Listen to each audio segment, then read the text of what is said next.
How's it hanging, dudes? My name is Sean and welcome back to another Cyberpunk 2077 video. Okay, I was watching Mad Queen while researching some other things about Cyberpunk, and those videos aren't quite ready yet. So she was bringing up the idea of a potential expansion for 2077, right? I know the game's not even out yet, but she's really ahead of the game there. She brought up the idea of like the Crystal Palace, if any of you guys know what I'm talking about, as a potential add-on or like a DLC of some sort. And I didn't know much about the Crystal Palace other than, you know, it's a thing in low Earth orbit. I never really done too much research about it other than my, you know, extensive quick brush up months ago when I was really getting into Cyberpunk. So yeah, I was researching, and I guess let's do a lore through about it, right? Alright, so this is actually canon for the Cyberpunk tabletop game, and orbital air can be seen in the trailer. But before we get too far into that, please let me know if I get anything wrong or if I could add anything at all. So by the end, if you guys also think I did a good job, I'd appreciate a like, and if you're new, go ahead and subscribe. But remember only to do it at the end, because I really do need to know if I did well or how I could improve. So anyway, thanks about that, and I guess let's get right into it. Let's go, right? So, in orbit at L.1, and I'll explain what that is in a minute, there is the Crystal Palace. It's ESA's premier space colony, which serves as a playground for the ultra-rich. The Crystal Palace is an orbital platform containing numerous habitats and tourist attractions. It has been referred to as like the Las Vegas of space, right? Containing multiple hotels, casinos, amusement attractions, stuff like that. But to understand anything about this Crystal Palace and this whole otherworldly aspect that is canon and will be floating right above your head in the game, right? Hypothetically speaking, of course, not 100% confirmed, but orbital areas and, you know, screenshots. Anyway, you have to understand the founding of the ESA and orbital air, right? So in Cyberpunk 2020 story, the top dog in space was the European Space Agency, hands down. They were born out of an extension of an economic agreement by the European nations. The ESA was so beastly because it invented the Hermes 2 spaceplane, which eventually kind of laid the foundations for the Orbital Air Corporation. And Orbital Air is a corporation based out of Nairobi, Kenya, that specializes in cargo and passenger transport to Earth orbit, right? And maintenance of commercial orbital facilities as well. So naturally, the majority ethnicity of humans that was colonized in low Earth orbit and beyond was primarily African, and they were also the first people to be subjugated by the wealthy elite. And it really sets the tone of the dark future, as, you know, horrible mistakes from the past tend to repeat themselves later in the future. And so understandably, this ensued a mob-like takeover from these, you know, subjugated people in certain L zones. And at L1 there is the Crystal Palace. The Crystal Palace was made up of the city center cylinder surrounded by 5 toros. I'm not sure really how to say that, but the platform rotates, giving each torus roughly 0.7 Earth gravity. The torus design concept was inspired by the movie Thrive, which outlines ways of creating prosperity in the world, ironically so, because there's not much, you know, equality or prosperity in Night City anyways, right? So it will be, the Toros, if you can see, is a kind of ring, if you will. One Toro serves as a corporate factor level, 2 others are residential levels, and the remaining 2 are hotels, living and entertainment type of things. And these L zones, or Lagrange points, are stable gravitational positions relative to Earth and our already inhabited moon, making them perfect for self-contained bases, factories, and construction sites, and takeovers, apparently, that have to be quelled, right? So, situated behind the moon at L2 resides ESA's testbed cylinder and Deep Space Explorer dock. The Galileo cylinder is at L3, the Paradise space station is at L4, and at L5, which I think is kind of the coolest thing, is O'Neill 1. It's a titanic microplanet which spans around 20 kilometers.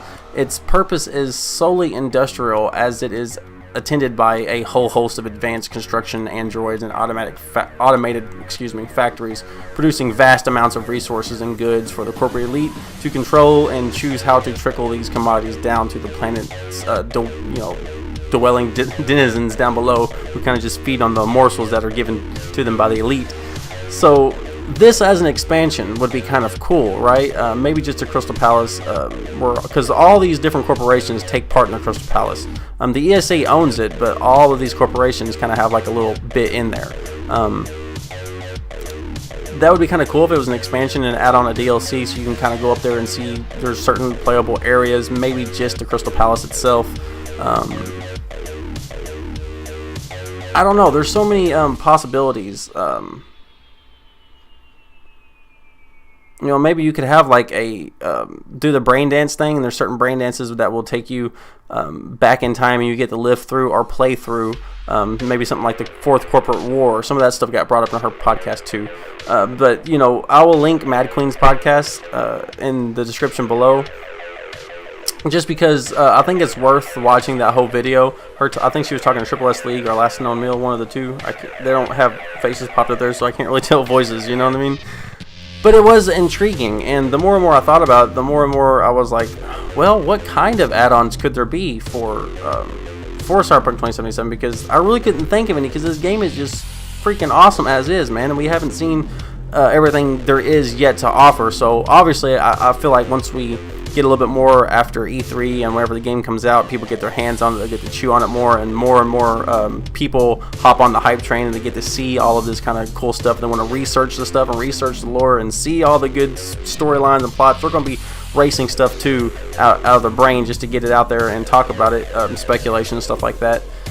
So I'm super hyped for that. I mean, I think it goes without saying. And I really do hope you're hyped too. I mean, that's really all I got for you guys. But I really do want to know your thoughts. If you know, I gave you guys some good information, if you learned anything. But really, I want to know what you think could be a potential add-on, a potential DLC,